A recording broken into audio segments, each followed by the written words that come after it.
Assalamualaikum warahmatullahi wabarakatuh. Sahabat fillah rahimakumullah. Sangat banyak keutamaan yang ada pada sahabat yang mulia ini. Beliau adalah salah seorang di antara 10 orang sahabat yang dijamin masuk surga. Beliau merupakan orang keempat lebih dulu masuk Islam dalam usia 17 tahun. Beliau seorang yang mahir membuat panah, juga pandai dalam memainkannya. Orang yang pertama dalam melontarkan panah dalam perang fisabilillah, dan pertama pula seorang yang terkena panah fisabilillah. Beliau merupakan salah satu orang yang dijamin oleh Rasulullah SAW dengan jaminan kedua orang tua Rasulullah. Oleh karenanya, beliau patut bangga dengan jaminan ini. Selain itu, beliau adalah salah seorang sahabat yang doanya senantiasa dikabulkan oleh Allah Subhanahu wa taala. Hal itu disebabkan doa Rasulullah SAW untuknya. Pada suatu hari, ketika Rasulullah Shallallahu Alaihi Wasallam menyaksikan dari sahabat ini sesuatu yang menyenangkan dan berkenan di hati beliau, beliau pun berdoa, "Ya Allah, tepatkanlah bidikan panahnya dan kabulkanlah doanya." Pertanyaannya, siapakah dia?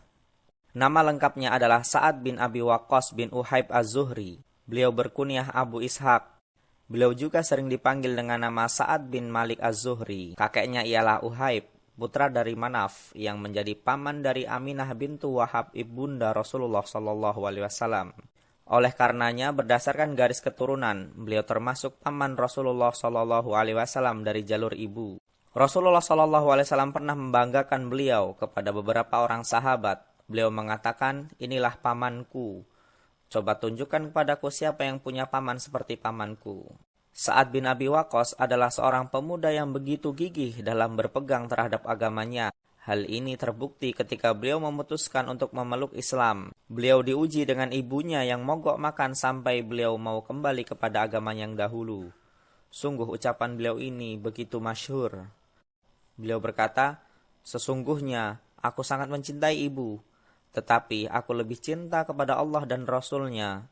Demi Allah, seandainya ibu mempunyai 1000 jiwa, lalu jiwa itu keluar dari tubuh ibu satu persatu supaya aku keluar dari agamaku, sungguh aku tidak akan meninggalkan agamaku karenanya." Tatkala ibu beliau mengetahui kesungguhan ucapan beliau, maka dia pun akhirnya mengalah, lalu menghentikan mogok makan sekalipun dengan perasaan terpaksa. Maka Allah Subhanahu wa taala menurunkan firman-Nya kepada Nabi Muhammad SAW yang artinya, "Dan kalau keduanya memaksa engkau menyekutukanku dengan apa yang engkau tidak ketahui, jangan dituruti, dan pergaulilah keduanya di dunia dengan baik." Quran Surat Luqman ayat ke-15. Pada suatu hari, ketika Rasulullah SAW sedang duduk bersama para sahabat, tiba-tiba beliau menatap ke langit seolah mendengarkan bisikan dari malaikat. Kemudian Rasulullah SAW kembali menatap para sahabat dengan bersabda, "Sekarang akan ada di hadapan kalian seorang laki-laki penduduk surga." Mendengar ucapan Rasulullah SAW, para sahabat menengok ke kanan dan ke kiri pada setiap arah untuk melihat siapakah gerangan lelaki berbahagia yang menjadi penduduk surga. Tidak lama berselang, datanglah lelaki yang ditunggu-tunggu itu. Dialah Sa'ad bin Abi Waqqas.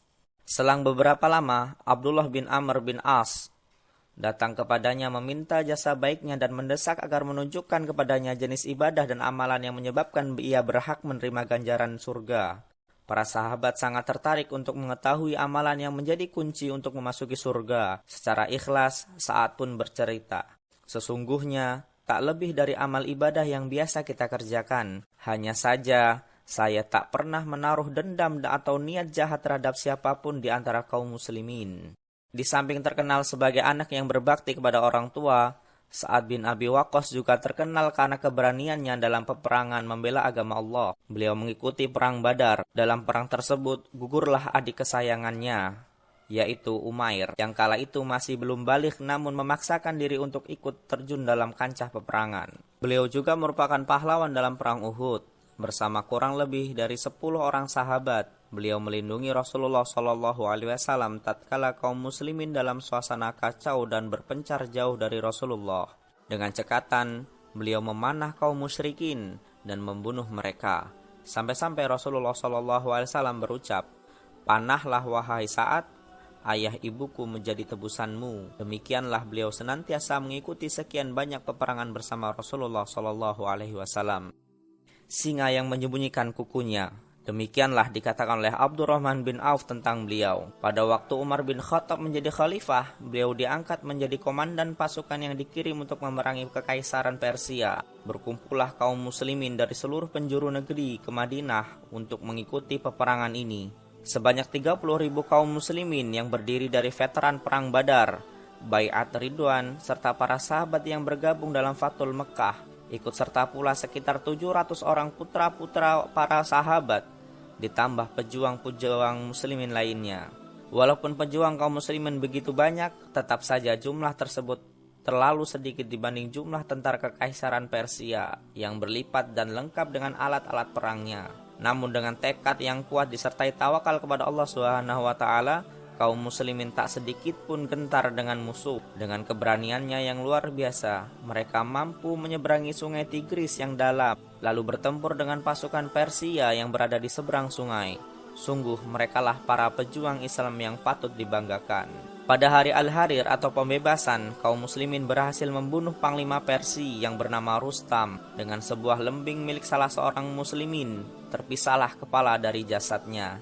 Ciutlah nyali tentara api, dan gentarlah mereka dengan keberanian kaum muslimin. Akhirnya, kaum muslimin berhasil menaklukkan Persia pada tahun 15 Hijriah di Qadisiyah. Setahun setelahnya, Julailak dapat ditaklukkan. Dan pada tahun 17 Hijriah dapat menaklukkan Madain dan Bani Al-Kufa. Demikianlah pasukan Allah yang dipimpin oleh Sa'ad dapat memadamkan api Persia dan mengalahkan para penyembahnya. Kemenangan ini sekaligus menjadi pintu masuk dalam mendakwahkan Islam di bumi Persia.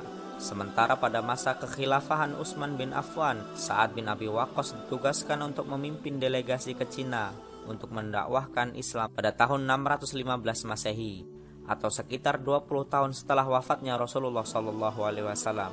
Setelah beberapa saat berada di Cina, Sa'ad kembali lagi ke tanah Arab. Dan sekitar 20 tahun setelahnya, Sa'ad kembali lagi ke Cina untuk meneruskan dakwahnya. Dalam buku History of China, karya Ivan Taniputra, rombongan muslimin ini diterima dengan baik oleh Kaisar Yong Hui dari dinasti Tang. Kaisar Cina juga menunjukkan toleransinya. Dia memperbolehkan delegasi umat Islam tersebut tidak melakukan tradisi penyembahan di hadapan Kaisar. Sang Kaisar paham bahwa umat Islam tidak melakukan penyembahan terhadap manusia. Tidak hanya itu, sang Kaisar Cina juga mengizinkan delegasi yang dipimpin Sa'ad bin Abi Waqqas untuk mendirikan tempat ibadah yaitu masjid. Maka dibangunlah sebuah masjid agung pada tahun 742 Masehi. Masjid itu bernama Masjid Huaisheng atau dikenal dengan Masjid Sa'ad bin Abi Waqqas di provinsi Guangzhou. Sa'ad bin Abi Waqqas dikaruniai Allah Subhanahu wa taala usia lanjut, yakni lebih dari 80 tahun. Beliau memiliki kekayaan yang lumayan banyak. Beliau dilimpahi harta yang banyak, yang baik, dan yang halal sekaligus. Tetapi ketika wafat telah mendekatinya, ia memberikan isyarat ke arah peti simpanannya, yang ketika mereka buka dan keluarlah isinya, ternyata sehelai kain tua yang telah usang dan lapuk. Disuruhlah keluarganya mengkafani mayatnya kelak dengan kain itu. Ia berkata, "Kafanilah aku dengan jubah ini. Dia aku dapatkan dari seorang musyrik dalam perang Badar. Aku ingin menemui Allah Subhanahu wa taala dengan jubah itu." Demikianlah, gemerlapnya dunia tidak akan menyilaukan dan membuat takjub sahabat mulia ini. Hanya kerinduan untuk bertemu dengan Allah dan jannahnya yang diidamkan olehnya. Allah pun mengambil ruh dari sahabat yang mulia ini. Pada tahun 55 Hijriah di Akik, beliau dimakamkan di perkuburan Baqi bersama para sahabat lainnya. Demikianlah kisah sahabat yang mulia bernama Sa'ad bin Abi Waqqas. Semoga bermanfaat. Assalamualaikum warahmatullahi wabarakatuh.